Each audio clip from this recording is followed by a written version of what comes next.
Hello, everybody, and welcome back, and welcome to one of the final episodes in 2024 of the Wildcard Podcast.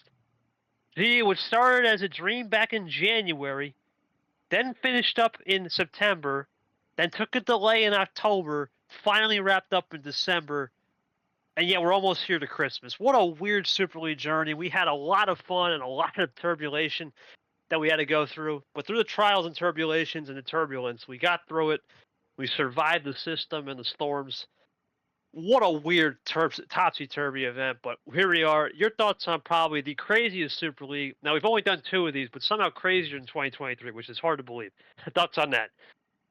I think it was crazy for different reasons compared to last year's, but I think overall we saw a lot of great gameplay and had the final result come through, and definitely an interesting one. And we'll probably talk about that more in our second topic. But let's recap from the quarterfinals all the way to the final here for the matchup. So we have seven matchups to go through, technically seven, but we'll get to that when we go to. We'll probably leave that as the last quarterfinal matchup, but. Um, KT. If you want to start us off here, we can start wherever you want. Yeah, we'll start with the two, see what it's going in order. We'll go Cap here and JT. And this one, we talked about, JT. What was his theory going to be with power play? This was tough to swallow as a host, and I talked to Cap after the game. This was part of burnout. I talked to Cap, and originally this game, I think out of all the games, this was one of two games of this quarterfinal round that was supposed to go off at that destined time, that Saturday, I remember. And I'm going to be real with you, I just think Cap's heart wasn't in it. JT had a lot of momentum, a lot of wave off that big win, and just cruised 5-0. We knew he was going to be a threat. I didn't think he'd be this good of a threat. But then again, it's hard to say, right? When you look at Cap, was his motivation there?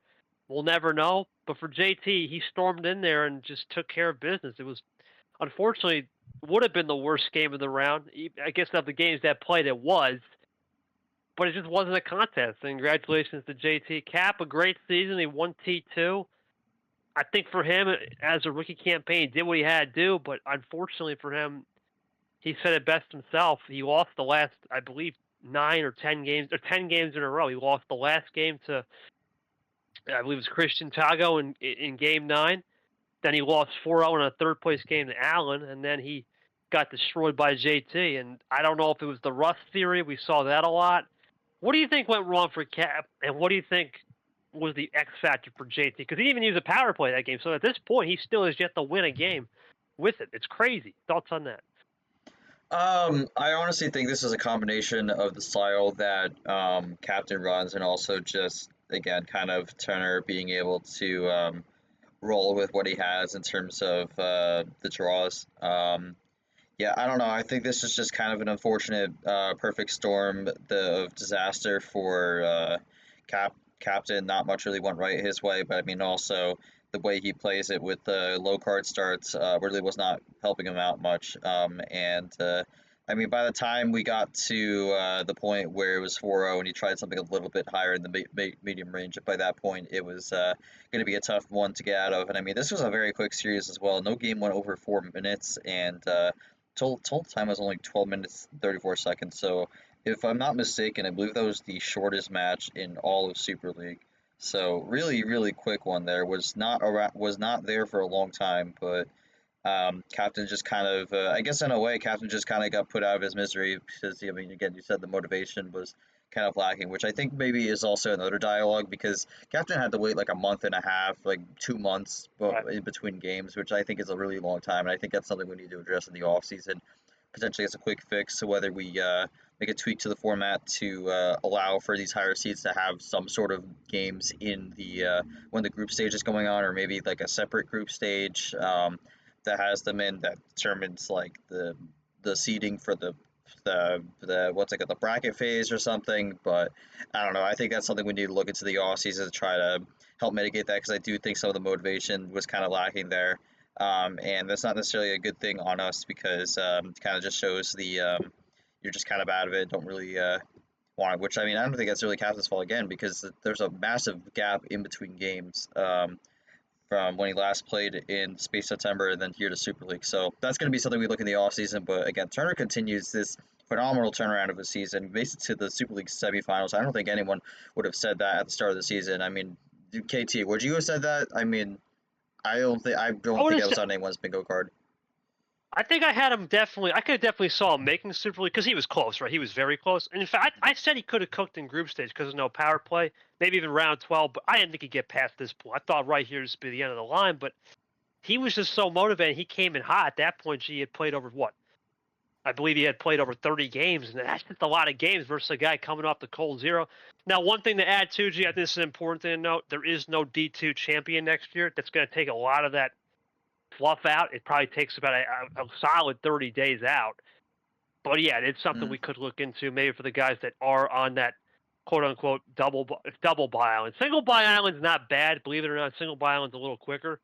Those guys are not bad. It's just the double buy islanders that seem to affect where the rust was real and there was just nothing to play for. And speaking of that, well, the next game was me versus Pier. I'm gonna be real with you, G. I had basically said this. Yeah, it would be like 15 for sure. 50, not 15. That's a good day. 15 for sure. This one was a case of this was not Russ G. This was in my own head. At the end of the day, I had basically said on the podcast prior, if you had picked me or even JT, I said you're taking a risk, right? It worked out for J. It would be taking a massive risk. I just had too many problems going on. My heart was. It wasn't so much my heart wasn't into it. It was my mind wasn't into it. Plus hosting this thing, I just don't think I made the right moves. Even some of the moves, I just felt rushed. I tried to learn the system. Tapir did a better job than me. I don't want to say I don't want to say that's an excuse, but deep down, it definitely affected me. I just got outplayed during the game. Plain and simple, I got outplayed during the game. I think I rushed a couple moves. Could have been better on certain things. He did a great job. Originally, that game was supposed to be scheduled a day before, I believe. I think it was the day before my birthday, and unfortunately, we had to do it the Monday after. I tried my best to just somehow get going, but unfortunately, it just wasn't meant to be for Tapir. What a season he had. You know, he took care of business against myself and Sanford. We were the OGs of this league, really, in terms of statistical nature. Maybe he learned some from Sanford, but I think more he was also another guy that just came in hot. He had played 5 games previous, and I came off the bench with a lot going against me, and it never transpired. Congrats to him. We'll see where I stack up next year. I think he did us a good job here in this, and we'll see what he does against JT, ironically, in the Final Four. Thoughts on this game, G? I think I kind of summed it up best myself. Something like Cap, where I think his heart was just out of it. I just had too many off-table distractions, and plus throwing his hosting. It wasn't going to be a year where I'm like, okay, I'm ready. If the off-table would have been off the books, and I would have finished that up a couple weeks earlier, and we would have been good with that, maybe I could have recompartmentalized, but too many things went wrong, and I know next year will be better for sure. Thoughts on that one, OG? Yeah, I mean, when I made my prediction for this game, that was really my main factor in terms of what I was thinking because, I mean, if your mind's not like 100% into it, then it's like that's going to be very hard to recover from. And I think we did see some of that during the game. Um, Again, it was just kind of an unfortunate like circumstance. I mean, Tapir is 100% locked and loaded, wanting to make the upset, and then you're kind of just like kind of all over the place. Your hands like in multiple things at once. It's like um, not really 100% locked in. I mean, unfortunately, I think Tapir just being able to be fully locked in was able to take full advantage of what he was able to do. KT, unfortunately, I think he was kind of a little bit limited on that, which again, it's an unfortunate way to end the season, but I mean, again, the March Madness win is big, but I think next season there's going to have to be more because I mean that was really, if we're going to be honest here, that was really the only bright spot all season. Everything else was just kind of middling in the pack, and then again, the Super League unfortunately was just not really doing much here. So, I mean, any thoughts for next season in terms of maybe just building more of the overall season wide in the event that you can't get a tournament win? Yeah, I'll have to think about my strategy. Obviously, it hasn't worked out for the two guys that have won March. Obviously, Peter was a little bit different scenario because he was closer to a Final Four, but the format was different. My scenario was too many storms happened. I think I've learned my lesson on off table things. Hopefully, I can correct that. Hopefully we can get some more streamers. We do have that coming on the pipeline where I just don't got to rely on that. We can get a clean game. If we can work on the logistics, I'll be back, but I will have to think about changing my strategy. Maybe winning March is good, but is it really worth going to win March and then just sit back the rest of the year? Right. I'll have to evaluate that. We'll see where it be.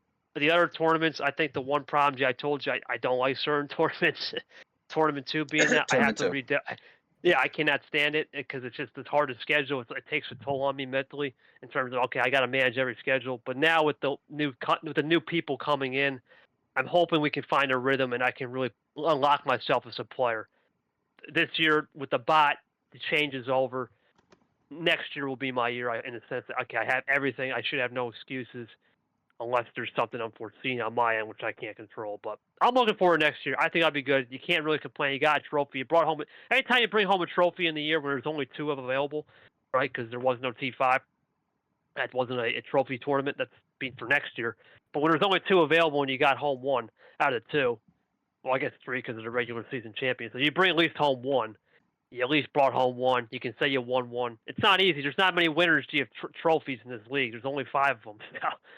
Or actually, I think there's only 4 of them because the other guy's out. So there's only 4 active people and 4 people that did it the right way to win a trophy. So definitely looking forward to next year. It'll be a better year. Congrats to Tapir. He did a great job, and he continues his unicorn season. Well, see, this other one, this one was the only game, I believe, that was a full lock-on-lock show. I had said I still think Brad has something in the tank. I know you had said Tago could have ran the table, but I didn't trust Tago. And I'm going to be honest, mentally, he just fizzled out. I mean, after Game 5, he just lost the platform. He wanted to get to 3-2, and then he kept light switching to him. I don't know if it was rust, because out of everybody here, he's the one guy that practices a lot and could have made a lot of effort, but it didn't work for him. And Brad, that methodical style, and one thing that really worked for him was his low ammo game, where the ammo was low. It just seems to work on low ammo games. Brad got the job done, moves on to the Final Four. Tago, a good season with the win in T5, but for the second year in a row, a T5 winner. That's not the strategy here, I guess. It's kind of strange. But your thoughts on Tago not winning and Brad having this methodical, analytical style to get to that Final Four? I mean, I think Brad did a really great job going into this one. And I mean, again, he's kind of riding a bit of that momentum. Tago, I don't really know what happened at the start. I mean, he recovered a bit in Game 4 and Game 5, but I feel like Game 6, he kind of got a little bit nervous, a little stressed out, and I think that kind of caused a few mistakes there that end up costing him because, again, you're in a situation where you want to make it 3-3, and if it's 4-2, you're in a really tight hole because you have to win 3 straight. But it was not what Tago needed. As soon as he lost Game 6, I think he kind of fell out of it, and Game 7 kind of wrapped up just like that. But Brad keeps it going. Brad moves on. Unfortunately, I think this was a successful season for Tago, all things considered, because I mean he came in a bit later last year, didn't really do much. But this year came out swinging, won tournament 5, and overall I think just did a great job doing what he needed to do to put himself in that position. So not a bad season for Tago, but I think there's definitely some lessons to be learned upon to maybe get a better run for next season. Tago will be back. He'll be interestingly, I think, in a good spot too. G, you got to think he's a top player now. He's put himself as one of the best. Almost got himself a top 5 in Super League. Got himself multiple chances at podiums. I think he got 2 on the year. That's pretty good. A win in the 3rd. He did what he had to do. Right. Definitely. For looking back at his season, he'll probably still regret that T3 where he should have won with the 4+4s on Yoshi, but he's over it, and we'll see how he does. Now, Jay, I guess we have to talk about the uncomfortable situation here.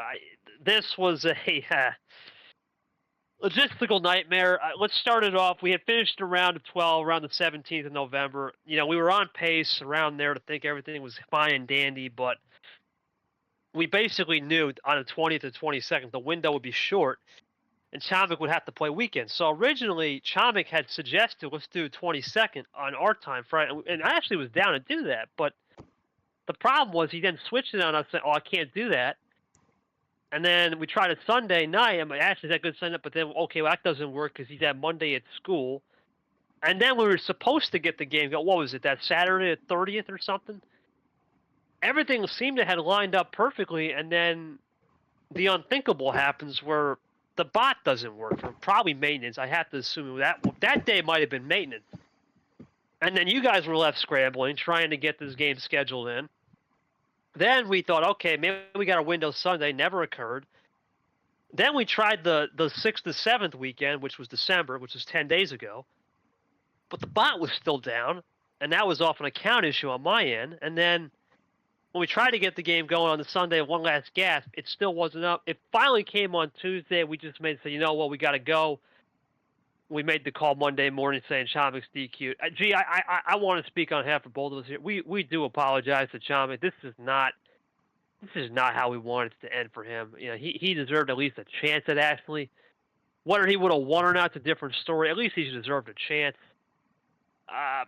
But at the same time, you know, we think back to that day where he was free and then he just changed it up on us, and then we couldn't get the bot to work or whatever, and then you guys were left in an uncomfortable spot because I wasn't around and we were relying on you, Caesar, and a co-host of characters to try to figure this out, and we failed, right? We just didn't deliver on expectations there. Your thoughts on the logistics side and how we got to improve this in the future without me? Because this has been an off-season thing we've been talking about for, I would say now, months, even though we kind of are still on season. We've been talking about this when my first issues arrived. What can we do when I'm not here? Clearly, we don't have a plan yet. We're trying to work on one, but there's no clear fix to this. It's very hard to run something like this, especially at the most important time of the year. Your thoughts on what we can do and thoughts on just Ashley moving on now, even an extended buyout. At this rate, she hadn't played in 3 months, basically, because of this junk that happened. It's crazy. Thoughts on that? I mean, I think this is some of the problems also that arise when there's like just schedules don't clash. We had some issues with this in D2 as well. We were able to thankfully navigate those for the most part, but unfortunately in situations like these, especially when it's the playoffs, you're kind of running low on time, and I mean, kind of running overtime, especially with this season. So the timing just never worked out, and then when it did work out, something happened either with the bot or just Tomic, something popped up. So I mean, again, I don't fully blame Chomik. There's just kind of a few factors that went wrong with this, but at the end of the day, I mean, the program had to keep going. We can't be running this forever. I mean, technically, it was already past the Thanksgiving date, so we were technically already behind. But yeah, I think it sucks when the season ends straight up on a DQ. You always want to be able to play it out till the last card, but unfortunately, in situations like these, and especially with the format that we have, it's just kind of the cruel nature of it. So it's unfortunate for Chomik. He was respectful and a good sport about it. Obviously disappointed, but I do personally appreciate that he was understanding of the whole situation, and I hope he has a great season next year because he definitely showed a lot of great stuff from this past season. But we'll see what happens with that. But Ashley moves on to the semifinals. But again, we'll see what happens there because of the extended break now with a DQ win as well. So that's also both playoffs this season where the 1 seed got a DQ win. So weird how that works out. But I mean, with that said, I think we could jump over to the semifinals here, unless you have anything else to say about that. No, we're just going to improve the logistics side. And I think Chomik, he even said himself, he was the beneficiary of D1 logistics being very good for all year. We had longer windows in the reg season, and I think the reg season just highlights if you have the windows long enough, he can play. And then for the playoffs, hopefully next year, if we start around late August is the plan, or at least early September, that gives us more time not to interfere with the holidays. Because once you start getting into American holidays, it's just over. It's just hard for us to gather momentum, and then you got a bunch of stuff we're doing behind the scenes. We hope to improve logistically. Gee, unfortunately, I did some research on it. I was not here for this one. This one started 10:30 at night. I was way out, and that was, I believe, right after. No, actually, So the weird thing is, this game happened while the Chomik and Ashley game was still in limbo. So this happened when I was going through a lot of stuff. I don't know how JT won this one, G. Sapir had 10 wild cards to JT's 3, yet somehow JT won the game. And it goes back to a Game 7 pulled a power play, not to win the game, but to set him up under the rug. It jump scared Sapir. And Sapir, I thought, had it right there. I'm like, okay, looking back, he might have had it, but he He never recovered and lost the last 2 games. And he even admitted to an inexcusable thing he did in Game 8 where he just underestimated the run of JT, and JT gets the win. If you would have said JT finale in the Super League had a chance at his first medal and a finale in his biggest tournament of his career, basically, I would have called it just silly. But there he was. He capitalized again, and Sapir comes home there. Thoughts on that crazy sequence, Chief? For somehow, some way, it was all JT to get to the finale. What a weird sequence. Yeah, again, I mean, Tapir kind of got a bit frazzled there, and I think that kind of just was what did him in. But I mean, in terms of the Wilds, I mean, Turner did a great job playing around it with a lot of ices and good color switches at the right time to stall things out for a little bit longer. So I think this is one of the best games Turner played all season. For Tapir, it's such an unfortunate way to end because I mean, again, sometimes it's one mistake that could cost your season. I think that whole underestimation on the run, and then also the power play scramble, I think kind of frazzled him up, and it was to the point where Turner was able to take advantage and run away with it. And it's unfortunate for Tapir because he had such an amazing season. I mean, I don't know if we're ever going to see a season like this again. I mean, technically he has 3 tournament wins, 2 in D2 and then 1 in D1, and went undefeated in the D2. I mean, uh, even though it was some weird circumstances, it was a phenomenal season for Tapir nonetheless. So even though he didn't quite make it to the finale, he didn't get the Super League championship. I mean, this is not anything to put his hat down upon. He had a phenomenal season, probably a top 3 season across the league just in general. Because I mean the numbers don't lie, and I don't really think you're going to get much better than that. So I think a really great season for Tapir overall. Gave it his best effort, but I think just a few mistakes in this game ended up costing him. And Turner on his way to the finale, which I mean, again, what a bounce back season for Turner. We're just technically to this point one match away from winning Super League, which again, that's not anything many people thought would even be a possibility going into the season. So this has been a phenomenal year for Turner, and we'll see how he did in the Super League finale. Jesse Turner, how many cards strikes again? And some people would say, but the last game, G, before we get to that, was the best game of the Super League. Brad Ashley, we didn't talk about this. I had basically set this one up in my original Final Four. I basically had the exact right Final Four in my heart. It's going to be those 4. The question, well, except for Cap, right? Cap would have replaced JT. But I said this was going to be a good game. I came into this one. I don't normally commentate ever at 10 o'clock, ever, unless it's like March or something. I did this one because I had a feeling in my heart this was going to be a good game. I did not. I was right. It was an hour and, 106 minutes, so basically an hour and 47 minutes of Uno almost. Crazy game, back and forth. No one gave an inch. It was a gamer's game. It really came down to ISOs and tactical plays. Actually with the 3-month layoff, it just does not phase her, man. Insane levels of focus. Seems to have the most focus in this league. Congratulations to her. For Brad, he tried everything he could. The guy played lights out all night. All he did was make one mistake in game 8 where they had the same exact cards to finish. He goes to blue, and ironically, that's the power play dagger that Ashley needed to win the game. The only thing Brad did wrong, really, was that one mistake. Other than that, he was flawed. I can't even pinpoint a mistake. It was back and forth. Brad did the job. Congrats to Ashley. On to the finale. For Brad, he actually would end up having a P3 because, of course, we didn't have time to do a P3 game due to time constraints. And Brad's gameplay metric was just way better than Tapir. So Brad ends up with 3rd. Tapir will end up 4th in the final rankings. Thoughts on this one, G, and what a season for Brad and Ashley moving on. Brad definitely, he was one of the few true rookies. We had no idea what to expect. To come out there and win Masquerade May and then get a 2nd podium in your biggest tournament of your life. That's a big deal for Brad. Yeah, I mean, this was a really great back and forth game, and I mean that game 8 was really the critical moment. And again, I mean we talked about it in the Turner Tapir game. Sometimes it's a single mistake that could cost your season. I mean, it's Brad who, I mean, again, it's not much of a mistake, but it is one that cost him both the game, the match, and his season. So could have tried to force it to a game 9, but was not able to survive the endurance of that game. I mean, that one went long, 28 minutes. Nearly 29. That was an incredibly long game, but Ashley was able to hang on, get the job done. I mean, this was a really close match from the start. Um, and I mean, it was 3-3 going into Game 7, so both were neck and neck. Ashley got Game 7, which put her in the advantage. But I mean, she had to work hard for that Game 8 win. I mean, she was able to pull it out and get through. And I mean, as the one seed, even with the 3-month layoff, she does make it to the final here. So. Um, really did a great job to get to this point, but I think a lot of this could be credited to her regular season because again we had the DQ in the quarterfinals, and then technically the final four was her semifinal was her first match. So this was kind of similar to background where it's like a lot of the regular season work ends up doing you favors here.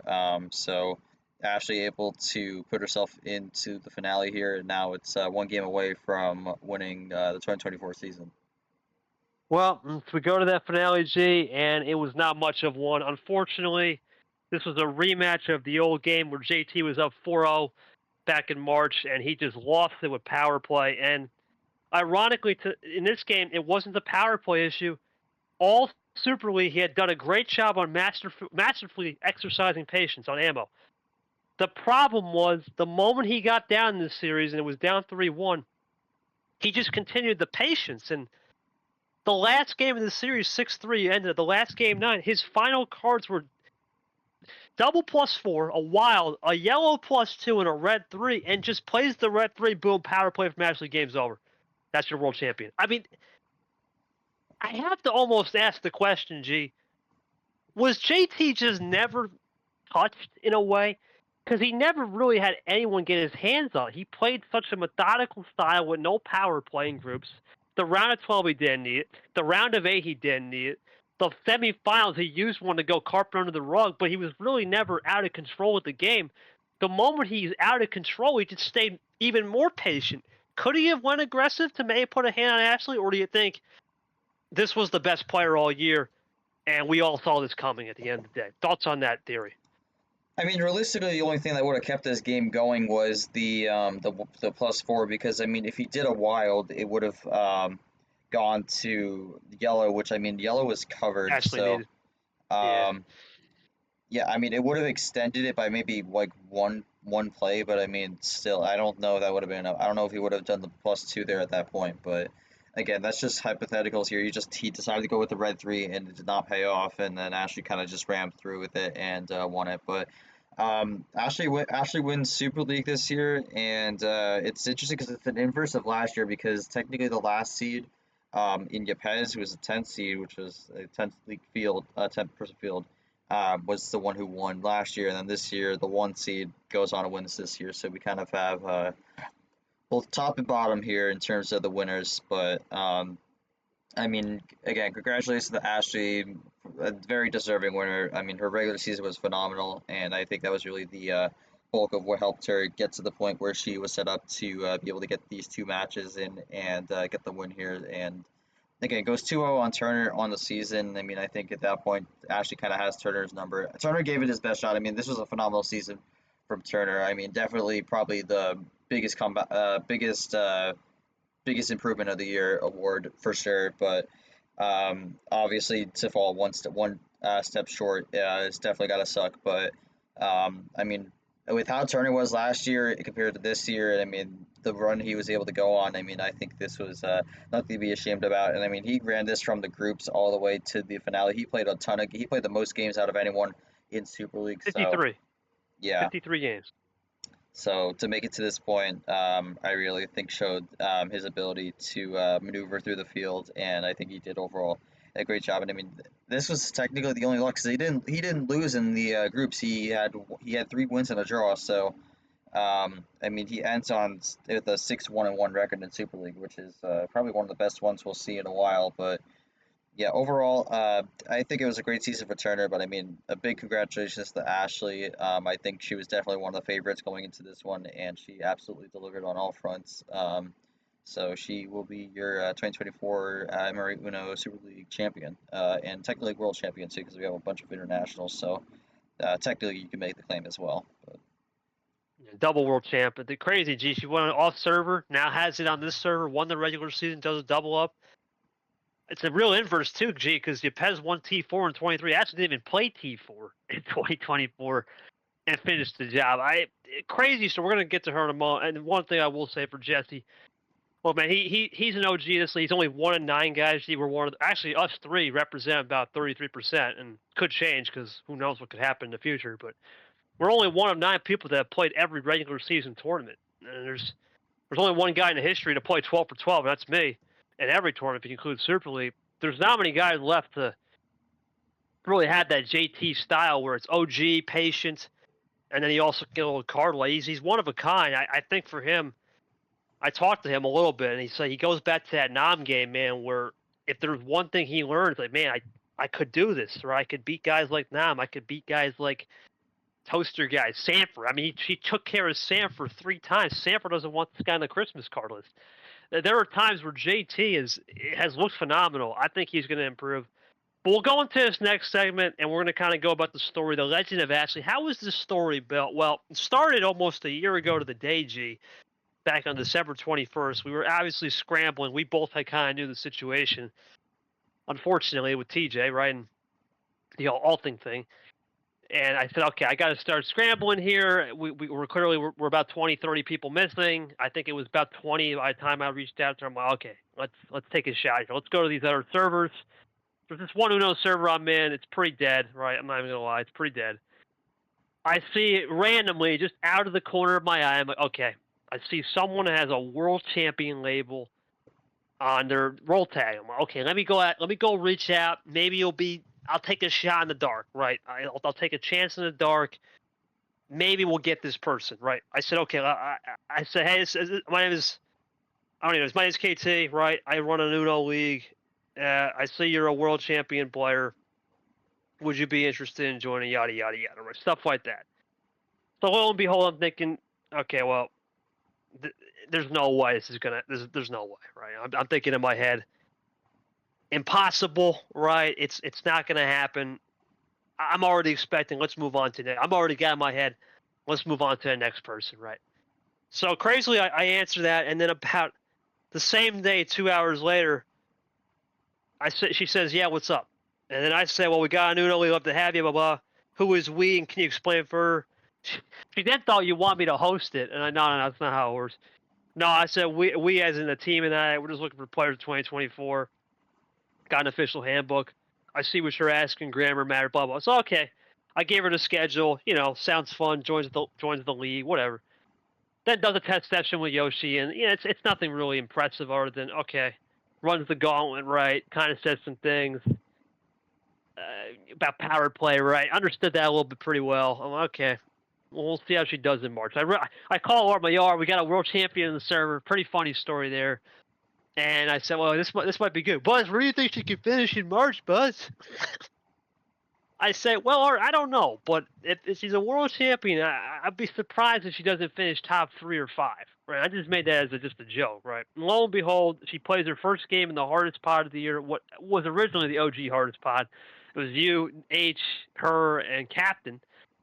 And she ran the gauntlet there, and then got through Monkey, got through, of course, Abion, right, and then got through Jesse Turner, and then lost to me, but I knew right there at NG, okay, we got someone special here, because the only reason why I think I won that series is because it was best of 13, but no one really knows that other than me and a couple other OGs in the league. So realistically, I'm thinking this is pretty scary. If you can take me 12 in a format I know, this is looking pretty good here. And then she goes into T2, starts the year a little bit differently. To have a 10 seed, comes in there. I think she was a 1 or 2. I don't remember. But whatever the case may be, I think it may have been a 1. And then plays Cap, right? And the only reason why she lost there is because of this weird 5-6-5 Uno where it was the finale and it was just 0-minute wins. Captain Crunch, low tide working on the Aquatic April. Crazy scenario there because we had to do the final four games in 36 hours, and that's just another logistical nightmare. Still finds a way to get a second place, pull a double stamp for it. Now, at this rate, G, her season was pretty much made, right? At that rate, you're at 10 wins already. You pretty much were locked, right? And then you go on T3, you get no, it was 9 wins because we had Bi Island, that's right. But you had 9 wins, and you get 10th with Eric Monaco with the DQ, Sure, you don't do anything against Ghost. You take T4 off casually, and then what do you do in T5?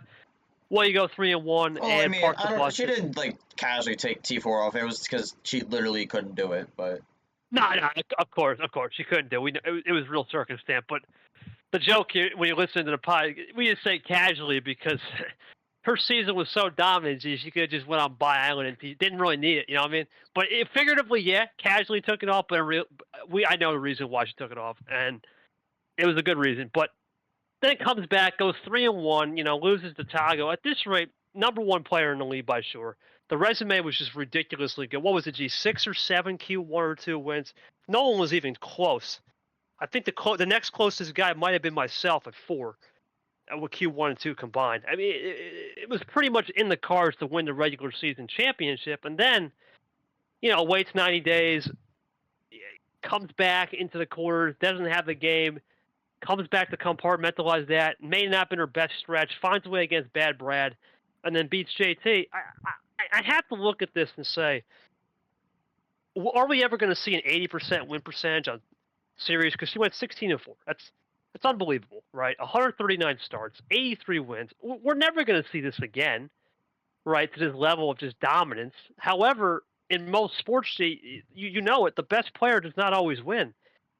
I feel like for the first time, at least we can say this year's the best player won statistically, and I think out of skill. There's just something Ashley does in her cards and the way she plays the game that no one else has. I told you on this show before, I do believe she's the best player I've seen now, soon to be 22 years, since I'll be 2025 next year. I'll be in 22 years. I've never seen something like this in my life. I said Brad had the biggest turnaround 21 years when he won T3 after the losses in T1 and 2.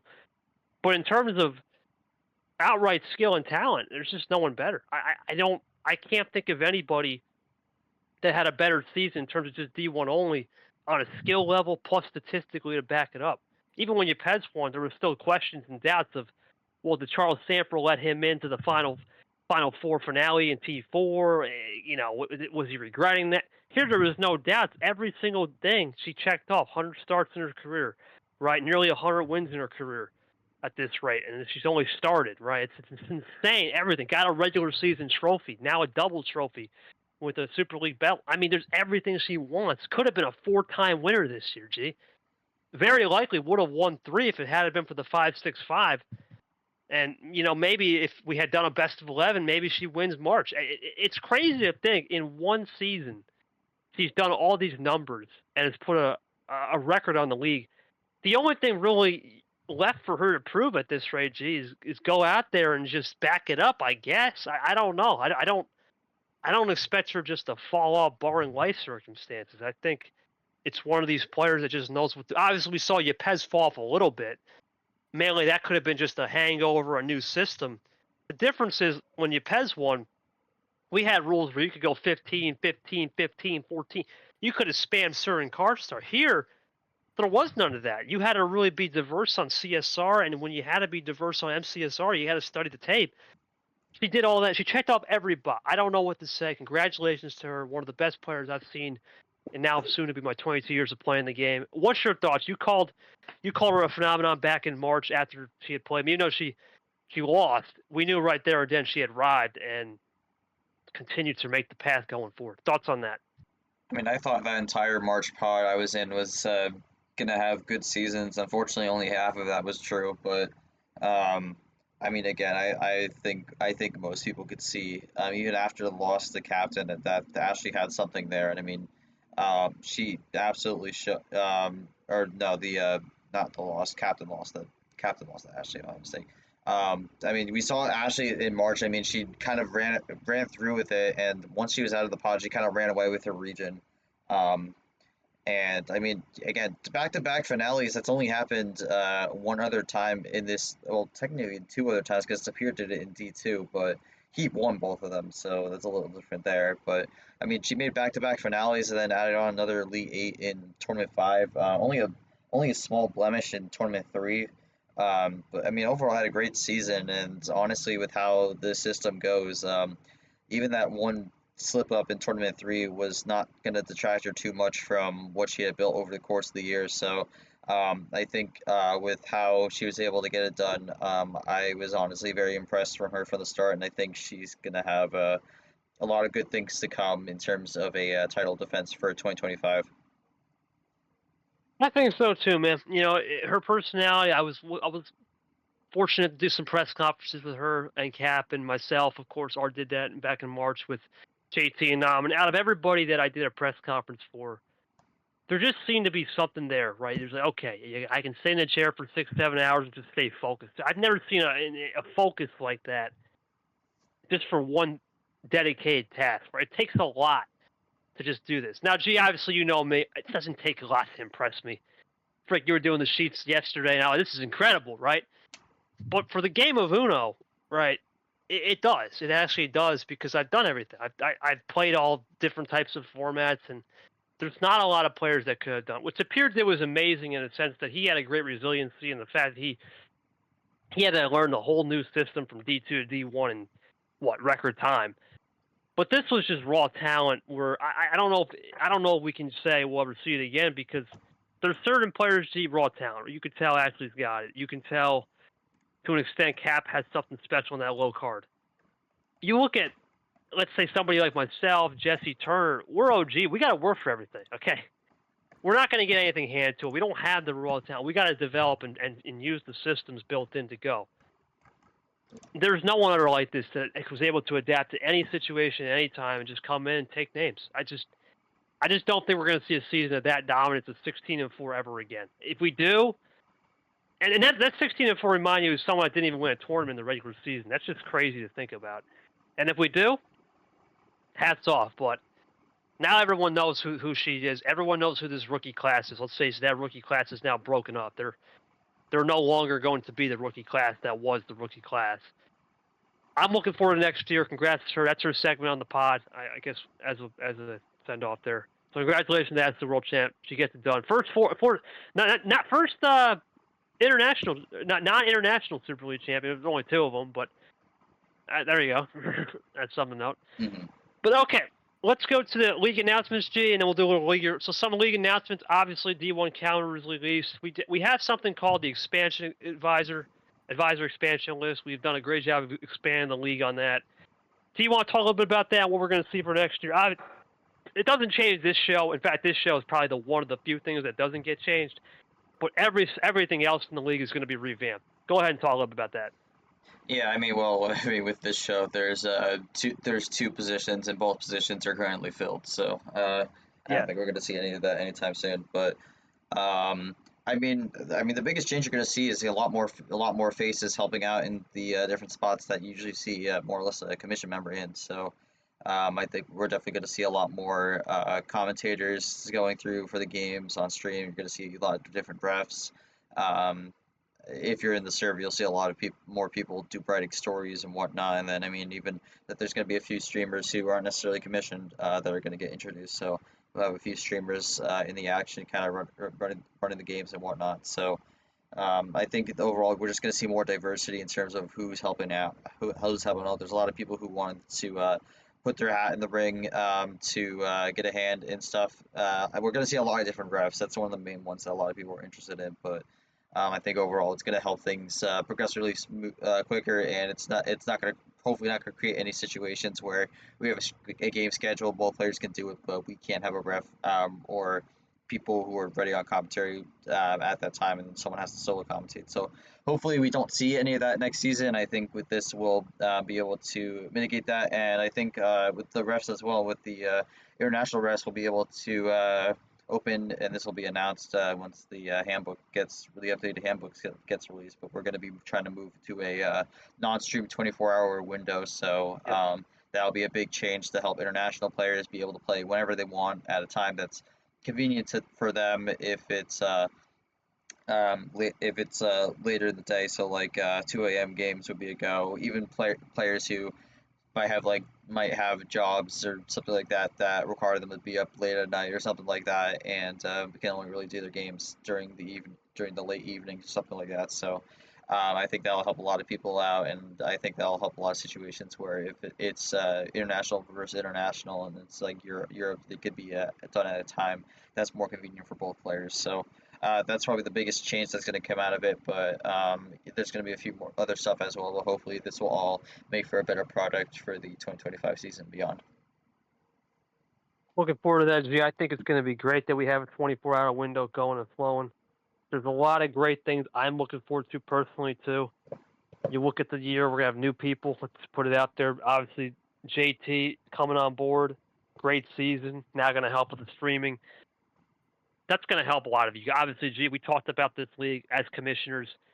You kind of had the commissioner curse, right, this year. It's tough to run a league, and you see most things. G, when you run a league like this, okay, I can still act as a player.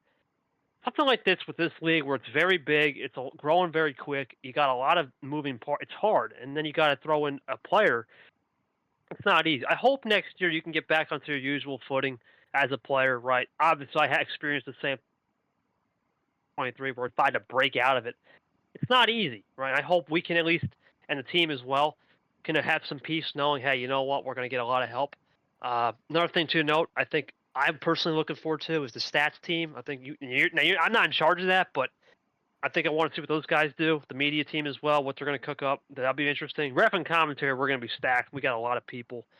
Everyone's here to help. Another thing too, is the class system will be reworked. I can't wait for that. We won't share that, but the class system will be reworked to where you won't have conglomerates. You won't have something stupid. We'll probably have another episode before maybe the year to that. We'll see if we have time. We'll talk more about this when a lot more gets announced. But stay tuned in January for the next step. The class championship will also be more reasonable and less flawed format, so that will be a good change as well.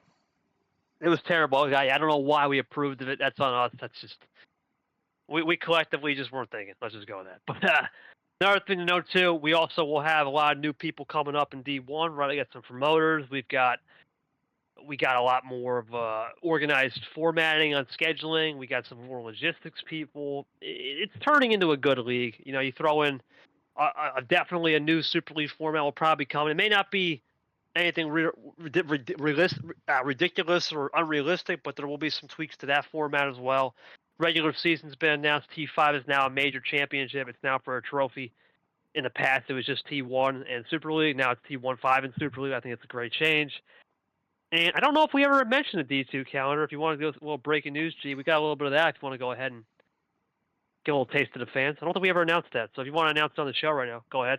I mean, we have some of it going on right now. I mean, I don't know if the calendar release is going to happen by the time we release this, but yeah, we have a lot of stuff coming up with that, and it's going to be a full release of the regular season. We already have all the tournament themes out and ready to go, so people are going to be able to, for the first time in D2, be able to see the season planned ahead of time, and not just as it goes based off how things are going, but we also have all of the tournament names locked in, so I won't necessarily say it yet because I think this episode will be going up before the reveal, but right. If people want to start speculating, February Flurry is coming back. It's going to be kind of the March Madness thing that'll be happening there, a little bit of a winter kickoff for the season, but the remaining tournaments, I won't say the names, I'll say the months though, so people can start speculating. It'll be April, which is returning from last season, but it's not going to be Aquatic April. It will be something different. May. Well, it was April Airwave, G. That was April Airwave, remember? April Airwave, yes. No, I forgot. Because both of them were like, it was the opposite was theme. I mix those up all the time. But April Airwave, yeah. But this year it'll be something different. May, which is a change from last year. Last year was June, but this year it'll be May. And then we also have June, July, though. And July. So it's going to be February Flurry, an April tournament, May tournament, and a July tournament. So in terms of what they are, you could speculate, but those are what it'll be, and hopefully we'll have the regular season wrapped up and done before August begins. So yeah, a lot of exciting stuff coming up in the next few days as we kind of get onto this holiday stretch here right before specifically Christmas, but obviously Hanukkah. I think is Hanukkah going on right now? I think it is. Let me check. Um, I think Goldie would know. well, I mean, Yeah. I could also just look it up. I could also just look it up. Oh no, Hanukkah actually starts on Christmas this year. So usually it's a little bit earlier, but Hanukkah's going to be starting on the 25th. So I mean, technically, both the holidays starting on the 25th. So we're kind of getting all of this announcements in before then. So get your both your Hanukkah, Christmas, what else? Kwanzaa. I think Kwanzaa already happened though, but I don't. Kwanzaa's the 26th, I think. Oh, my Kwanzaa's the 26th. Okay, so no, this is perfect. Again, I'm sorry. I'm Christian, so I don't, unfortunately don't necessarily fully know the dates of um the other winter holidays, but I mean they're all going to be having around the same time. So, um, Christian, Jewish, Muslim, Buddhist, whatever you celebrate. I mean, we got any sort of gift you want to call it coming into the league in the next few days to spread your holiday cheer. So that's going to be a lot of exciting stuff coming in. Okay, I mean, is there anything else you want to mention, KT, that we haven't already, or?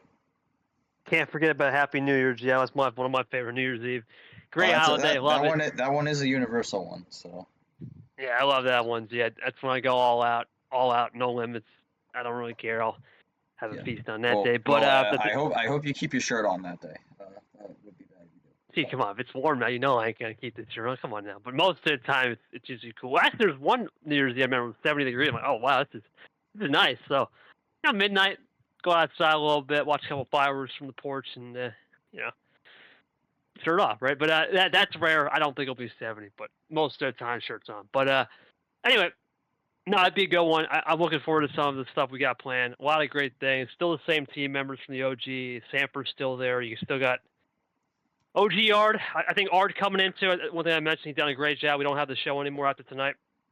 We'll have the little off period, but the Pro Check Prime Time has been fantastic. See, I think you said it last night too in a private convo. You know, he's really improved his game. He really, hey, in the past he would be all that nonsense, but now he's started to improve his listening skills, and I think giving him this show has given him a lot more leeway and freedom to do whatever he wants. It's great for Art to see him become a new character. Obviously, he still has a lot of work to do and a long way to go as a player. It'll still be a long way to go, but towards the end of that last year, he started to show me a lot. You know what? Maybe this guy could be someone to watch moving forward for next year. We hope so. Everyone's waiting for Art Caesar, another one to break out in the league. Yoshi as well. A couple other guys, but that's it for that. All right, league in review. Well, we'll do a quick little league review of some top moments. I think I'm going to highlight 5 moments of the year, just from any moment, right? There might be one D2 moment I'll throw in there as well. But I would say the 5 moments for me, league year review from a hosting side, and I'll give a couple player one. I guess this is a league host and a player. I think my first moment had to be when I played Action Net Finale in March. It was a spectacle. It took nearly 3 hours on stream. It was a long game, hour 13 in real time. You know, to go ahead and play a world champion player. Obviously, I'd done a lot of Nuno, right? You know that. I never had played a world champion though. Believe it or not, out of my 21 years, I'm like, okay, what am I going to get myself into here? And it was pretty cool. It was back and forth. It was probably the game of the year in terms of back and forth. I still, to this day, still think it was right up there with Tapir and Nam as the games of the year for sure, at least in D1. But that game was special because I knew a lot of people had texted me, and I know Short and a lot of people as well had said, man, that was a classic, instant classico. Congratulations to us, I guess, on that one for delivering a good, terrible moment. So that was the first one. Second moment for me had to be, this is more of an infamous moment, you know. I'll never forget when Monkey said, yeah, but I got to watch Survivor, man. Oh, boy. That was an infamous moment to where the strike system in my head was starting to become a thing. I guess without that moment and the multiple DQs and the D2 chip, and I guess kind of the Chaman game, but not really with Ashley, that almost gave a little bit of a leeway to have a strike system. So, in a way, that almost was a benchmark. It was a turn into a positive. That was one. Third moment, probably the drawback rule being created. You know, that created a lot of controversy, but it also was probably for the right move at the end of the day. I think that coming in mid-season was good. It changed the game after Stingray and Tapir decided to play hokey pokey and dance around that old start back rule of 45 cards or whatever, which is not a real comeback, by the way. That's the fake comeback. The fourth moment for me, probably going to be T5G, believe it or not. I have to believe that William Brock run and the runs of Brock and Allen, the height that was, the bracket busters, those guys did a really good job, man. The fact that Allen would have been in D2 if he had not won 2 games and he was able to make a run, just fell short, and then Brock unfortunately fell short of the finale. A winner. He wasn't the winner of T5, but he was enough to get the Super League. That was really cool to see. There's so many nods appeared. That finale, the final finale on the old bot in T4 for D1, and the final, the final old bot finale ever, right? Because now we have the new bot. The old changing the guard, the fact that the old bot finally delivered one last time was really cool. I think Brad getting a win T3 was really cool to see him do a Toaster guys run to get there as well. Ironically, the crazy season that was Lane Sanders, where he was dead in the water. Probably my personal. We don't have awards in this league because we just don't have time. But if we did, comeback player of the year, maybe the media team can do something extra. He would be my comeback player of the year. The fact that he had no momentum at all last year to get 7 wins and really make it happen. I'm pretty sure he was a winless or a 1-win player entering the year. Congratulations to him on, in my opinion, the comeback player of the year. Turner was consistent, but Lane, no one saw him in Super League. He almost got to the round 12. Who knows? Could have maybe played Tapir or myself. Who knows if he had just won one more game or tied one more person because he had a 6-0 on DJ. It's crazy. So congrats to him on there. But there's another one. And then the last, I think that D2 championship game, I think with Steven in background, man, that was not the second version, but the first version, the Steven background 1.0 of that double elimination finale where background just needed to win before the grand reset. The reset was great, but the first version of that whole sequence in Game 9 where Steven pretty much was on a hope and a prayer. Background was on a hope and a prayer. Came down to one move. It was pretty cool. I remember watching that game, going through my stuff, and I was watching on Zach's computer screen. We were making the cards live, so we were able to present the cards to those players. It was really cool, man. It was a cool moment. It felt like as a host, even though I wasn't there, I could at least have been there for that moment. And hopefully next year I can at least be more present and active in the D2 play. I was not, obviously, the real life circumstances. Hopefully next year, with no Super League on the line, regardless, I'll still be able to pop in and help you guys out, maybe for a finale or Final Four, tune in a little bit more. But those are some of my top moments, G. What you got before we sign off for now? I'll do a bit of an inverse here and do 4 D2 and then 1 D1 moment here. So I mean, I'll start with D2. I think my first one very easily has to be Tapir's 10-0 record at the start of the year. I don't think we're ever going to see something like that again, but to win back-to-back tournaments is unheard of. That's never happened in this league, and to be able to do it in the first 2 D2 tournaments and then get the thereafter promotion. I mean, also, again, you could also mention this, bundle this as well, the fact that he made the Final Four in both April tournaments because we had the whole D2 showcase thing, which ended up causing him to have to move up mid-season. He made the Final Four in the Aquatic April and then wins the April Airwave. I mean, double up on that was absolutely insane. So that's probably my first moment. My second moment, I think, is probably White Spider's 14-0 region sweep. Say what you want about it, but I mean, that was a unprecedented level of dominance in the June Gelato.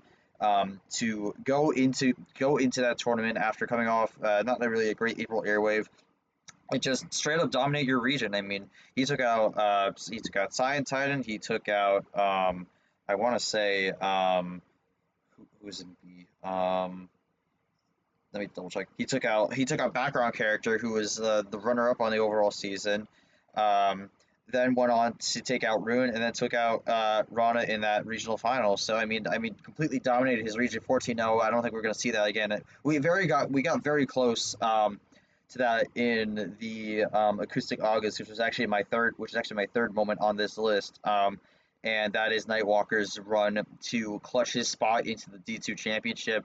I mean, he had to go. He went into that tournament probably needing to win the whole thing, and he went in and did just that. Did not have an easy bracket whatsoever. Had to beat Background, Alex, Amazing Pikachu, who was on a big surge at that moment and was also in a must-win. And I mean, he also had a lot of really great runs throughout.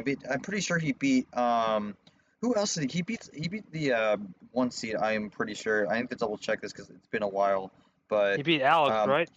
I mean, he beat Alex, but he beat Nightwalker, and his region he won 13-1 in that, so he very nearly did the same thing as White Spider, um, except the one loss was ironically the White Spider. But he ran through his bracket, clutched out the win to make the D2 championship. Unfortunately, the D2 championship did not go the way he was hoping for, but I mean, I think that's probably one of my top 5 moments of the year in terms of D2. And then my final D2 one, which would be number 4, is and this is just kind of an overarching one, the D2 championship.